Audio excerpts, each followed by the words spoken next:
Now, this is one of the scariest things that I found out.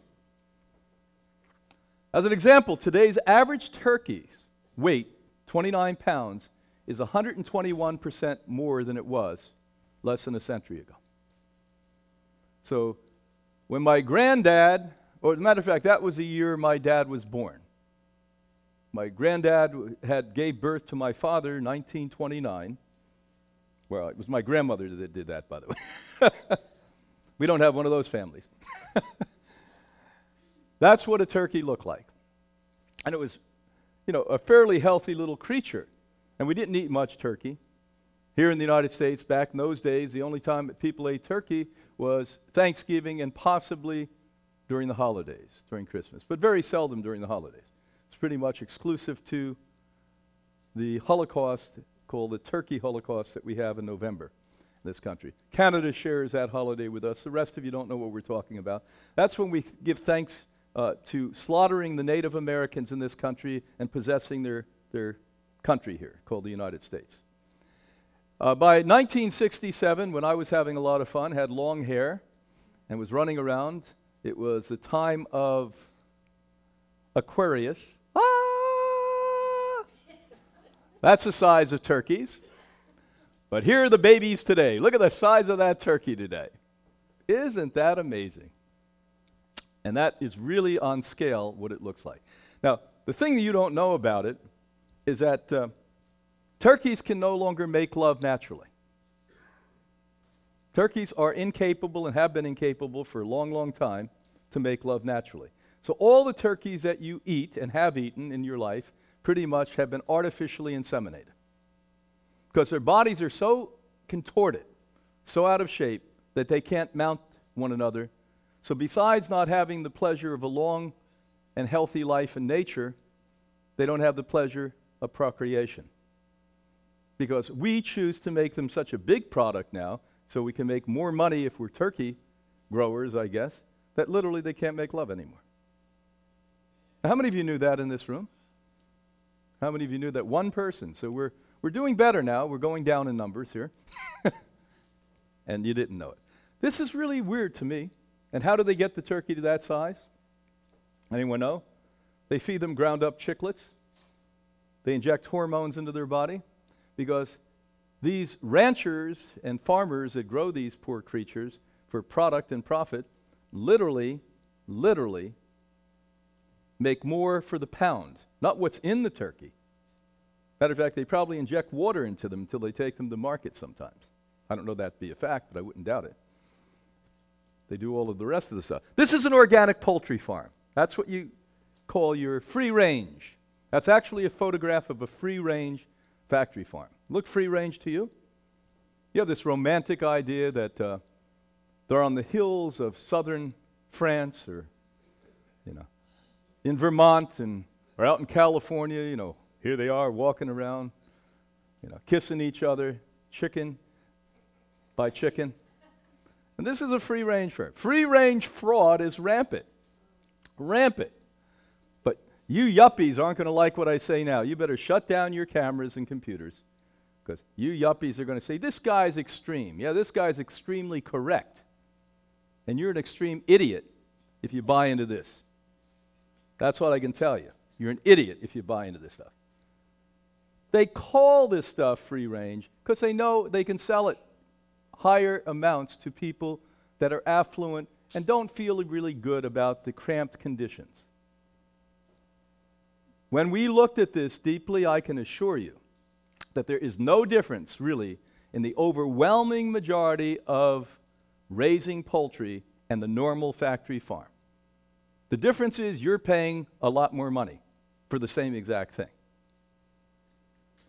As you see, the factory farm below allows a slight amount of flow through it. So they open it up a little bit, let the air come through it. For this reason, the organic poultry industry has self-regulated their way into hearts and minds of yuppies who justify their consumption of birds by thinking they are humanly treated before they are slaughtered to be consumed as clean food. How can you call the flesh of a dead animal, the carcass of a dead animal, clean food? How many of you, if you saw a dead animal on the side of the road that was freshly killed, would ever jump out of the car, grab it, and eat it? Raise your hand. Well, good. We've gone right down in the number now to 0. So we started at 2, the enlightened, and we went to 1. Now we have none. None of you really want to eat the carcasses of a dead animal, but you do it every day because you get it at the health store. When the hell are you going to wake up? You have more than one little part of your brain that says me, me, me, me, me. It could be, it's hard. You can crack it open, and you start to see. And sometimes you see more than you want to see. So here was a colleague and a friend of mine. She was scrutinized, as all the great scientists I've ever known have been. Yet science is a pecking order also, not of chickens, of something with less intelligent than chickens, I think. That they establish false truths and basically hold the false truths as academic wisdom, and they teach it and perpetuate the false truths and regurgitate it, and you're all impressed because they're scientists, and the system continues to be the same broken system that we've always had and even becomes more broken. Well, this woman was there screaming 65, 75 years ago about chicken causing cancer, and she proved it. There was no question. If you're really interested in the deep science of this, most of you are going to have an opinion on what I say and say I'm wrong or maybe he's right. But the real scientists out there that are not arrogant, that maybe is 1% of 1% of all of you on the planet Earth, the non-arrogant scientists, maybe really want to see 65 years of research from Dr. Virginia Livingston. Because when you read her research, man, you're going to get on your knees and either cry for being goofy in the past, or you're going to praise her. You're going to say, how was it that we missed this incredible fact that she had been teaching us and spent her entire life, over 60 years, telling us that chickens and turkeys and ducks cause more cancer than any other meat out there? So Livingston spent 60 years researching the health hazards derived from the consumption of chicken, ducks, turkeys. Her landmark findings of viruses in the flesh of these creatures that precipitated a wide variety of cancer was ignored by mainstream science and their mega food company allies. Now, who do you think hires food scientists? Anyone know? It's called food industries. Do you think, would you ever have a time, even if you have a very successful business, how many of you on the planet Earth would ever hire a food scientist? Nobody. So only food scientists go to universities that are funded by the very food companies that they're now going to work for. So it's a big cycle, a 360-degree cycle. And when they get out, basically the food companies now have the pawns there. They send them out to do bogus research and tell you how wonderful this is. And we don't ever use the words hormone-rich chicken, hormone-rich turkeys, contort it, absurd, 120 times larger than they should be turkeys. We say they're plump. They're plump. And we actually have certain companies, and I won't name their names, that have the plumpest turkeys, which, by the way, have the most hormones in them. And they've made laws now so they can pump hormones into these turkeys and then take the first growth generation, which is not going to take a year, by the way, to growth generation of the turkeys. They're still plump, and put organic on the side because they self-regulate. They self-regulate. Nobody's watching this stuff. And you're not watching it because you're too busy out spending your money and eating all this wonderful organic food. And I don't know where the word organic and meat come together. That's like north and south, east and west. It doesn't come together. Now here's the biggest problem about this. If you don't like anything else I said, you're certainly not going to like this. Here's what we do know, and there's references there to just a few of my choice research studies. I probably read something like 3,000 research studies on poultry when I was putting this book together, and I make it easy. This is not a heady book. I make this for the average person because the heady people aren't going to read this anyway. They're going to sit around with their own opinion because they're part of the system. But for you, the lay public, I make this interesting, so you may want to look. We know the direct link to breast cancer. Not maybe, not possibly. We know that if you eat turkey, if you eat chicken, if you eat duck, which is really disgusting. I liked all meat. I never liked duck for some reason. I don't know why. We know that it causes breast cancer. That was only April in 2016, the latest study that I happen to think was one of the better studies in there. Colon cancer, we know that for sure. That you want more colon cancer, eat chicken. Great way to get colon cancer. How many of you like colon cancer here? Oh, good. We got a real 0 on that one. We got -0 on that one. If anyone said, yes, I like colon cancer, we'd ask security to take you right out the door at that point. Leukemia. You want leukemia. Leukemia, great. That's not so bad. Nobody wants leukemia here? Come on.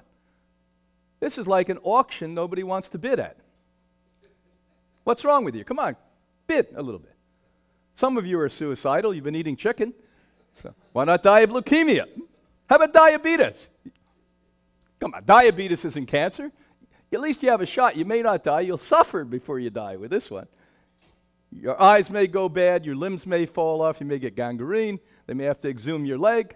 That's not such a bad disease as cancer, is it? And how about heart attacks? That's an easy one. Come on. I must have at least one taker for a heart attack. Now, half of you are going to die.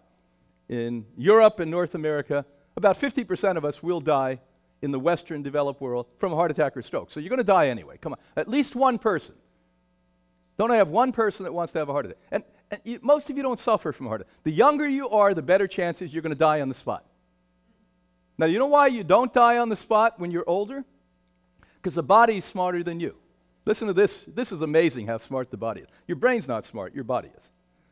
As you get older and you've clogged your body up with chicken fat and turkey and all of this other nonsense and eggs, which we're going to get to in a minute, by the way, your body produces other veins. Because it says, this idiot's just clogged up all the veins. I can't have blood go anywhere. So it actually produces, your own body produces, without the brain involved, thank God.